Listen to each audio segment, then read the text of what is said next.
여러분 반갑습니다. 오늘 같이 보실 하나님의 말씀은 에스겔 36장 37절입니다. 주 여호와께서 이같이 말씀하셨느니라.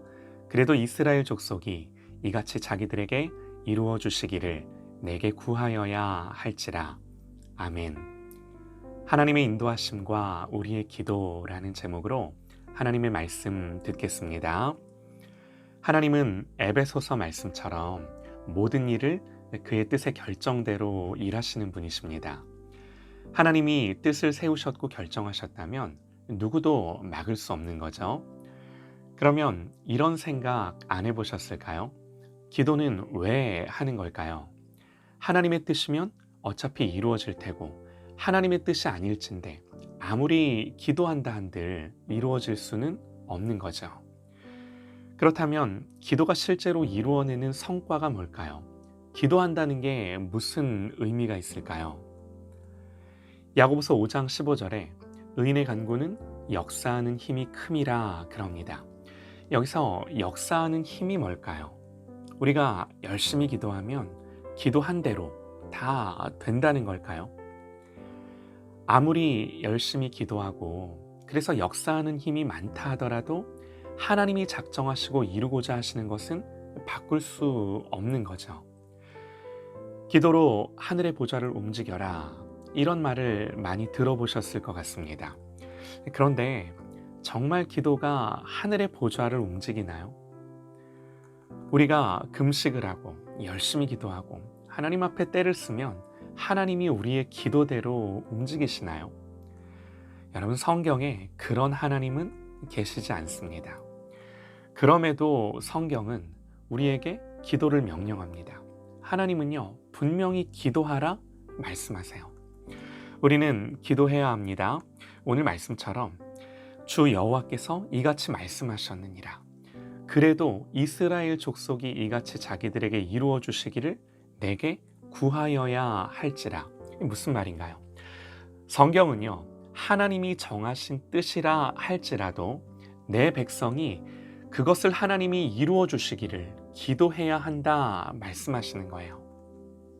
우리는 하나님의 뜻과 작정, 그리고 우리의 마음의 소원과 간구를 어떻게 조화시킬 수 있을까요? 웨인 구르뎀이라는 신학자는 그의 조직신학책에서 이렇게 씁니다. 하나님은 이 세상에 어떤 결과를 초래할 수 있는 매우 중요한 수단으로서 기도를 정해 놓으셨다. 무슨 말인가요? 하나님은 어떤 일을 행하실 때 당신의 뜻을 이루시는 수단으로서 기도를 성도들에게 주셨다는 거예요. 이 땅 가운데 여러 하나님의 일들, 한 영혼이 변화되고 한 인생 속에서 하나님이 하시는 일들이 나타나고 하나님의 교회가 세워지고 가정이 변화되고 자녀들이 바뀌고 이런 것들 뿐만이겠습니까? 그야말로 이 땅에서 모든 하나님의 뜻을 이루는 데 있어서 기도를 통해서 하나님의 일이 되도록 정하셨다는 거예요. 내 기도가 그 일을 했다는 것이 아니라 전적으로 하나님이 하셨는데, 다만 하나님이 다른 것이 아니라 기도를 쓰시고 기도를 통해 역사하셨다는 겁니다. 그러므로 기도는 하나님이 나를 인도하시고 그분의 작정과 뜻을 이루는데 매우 중요한 인간의 책임과 의무예요. 자, 우리가 조금만 더 생각을 해보시죠.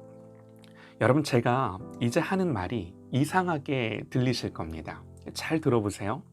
하나님은 인간이 자기 역할을 수행하지 않으면 행동하지 않으십니다. 동의가 되실까요? 이상한 말이죠. 정말 그런가 싶죠? 자, 어떤 의미에서 이 말이 그러한가? 우선 오해가 없으셔야 되는 게요, 하나님의 구원은 전적인 은혜예요. 그러나 구원받은 하나님 백성들에게는 하나님이 하나님 백성으로서 그들에게 요구하시는 것들이 분명히 있습니다. 자녀가 되는 건 내가 할 일이 없어요. 그냥 부모님이 낳아주시는 거예요. 그러나 자녀가 됐으면 자녀다워야 하는 거죠. 물론 자녀답게 되는 것도 하나님의 은혜예요. 그러나 여기에는 나의 책임도 분명히 있습니다. 내가 해야 할 일들이 분명히 있어요. 출애굽은 전적인 은혜죠. 하나님이 10가지 재앙과 홍해를 가르시면서 이스라엘 백성들을 이끌어내셨어요. 그러나 그 후에는 그들에게 십계명을 주시고 율법을 주셔서 하나님 백성이 어떻게 하나님과 관계하며 하나님 백성답게 살아가야 하는지를 분명히 말씀을 하셨어요. 동일합니다. 여러분, 우리는 구원받는 데 있어서 내가 뭔가를 보태고 더한 게 없어요. 하나님이 나의 어떤 반응이나 태도를 보시고 우리의 구원을 결정한 게 아니죠. 설명이 안 돼요. 전적인 하나님의 은혜이고 선물입니다. 그러나 구원받은 이후에는 우리의 결단과 의지를 사용해서 주님을 바라보고 따라가야 되는 거예요. 반드시 나를 부인하고 내 십자가를 지고 주님을 따라가야만 하는 거예요. 자, 방금 전에 제가 하나님은 인간이 자기 역할을 수행하지 않으면 행동하지 않습니다 말씀을 드렸는데요. 보세요, 여러분. 이 말이 어떤 의미에서 그러한가 하면 마가복음 6장에서 이렇게 말씀의 기록을 합니다. 예수께서 그들에게 이르시되 선지자가 자기 고향과 자기 친척과 자기 집 외에서는 존경을 받지 못함이 없느니라 하시며 거기서는 아무 권능도 행하실 수 없어 다만 소수의 병자에게 안수하여 고치실 뿐이었고 그들이 믿지 않음을 이상히 여기셨더라. 왜 주님은 나사렛에서 아무 권능도 행하시지 않았을까요? 그들이 믿지 않음을 인하여. 이해가 되실까요? 하나님의 역사에 인간의 믿음을 요구하시는 거예요.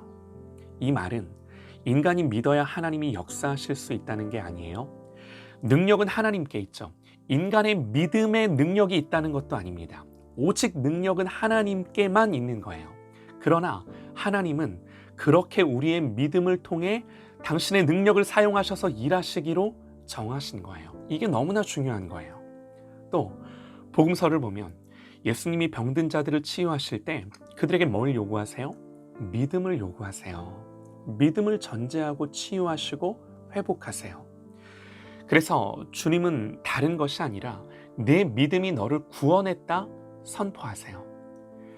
그러므로 믿음도 그렇고 믿음의 간구, 믿음의 기도도 그렇고 이러한 것들은 하나님이 정하신 목적을 이루는 반드시 필요한 수단인 거예요.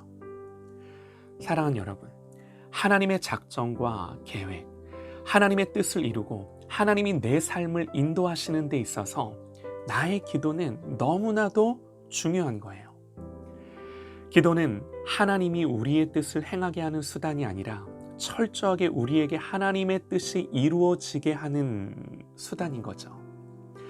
그러므로 여러분, 우리가 기도할 때 가장 중요한 관건이 뭐냐면 내 기도대로 상황이 바뀌고 내 기도의 내용대로 어떤 결과들이 도출되고 응답되는 것보다도 중요한 것이 기도할 때 내가 바뀌는가, 기도할 때 하나님의 의중과 마음이 나에게 부어져 내가 그 뜻을 알고 나를 그 뜻을 향하여 바꿔가는가. 여러분, 이게 너무나도 중요한 기도의 관건인 거예요. 하나님은 그렇게 당신의 뜻을 이루시고 하나님은 그러한 방법으로 우리를 하나님의 뜻대로 인도해 가시고 움직여 가시는 거예요. 사랑하는 여러분, 오늘도 하나님 앞에 기도를 통해 나를 바꾸고 나의 생각과 마음을 지키는 하나님의 뜻대로 내 마음과 생각을 지켜가는 복된 하루 되시기를 간절히 소망합니다.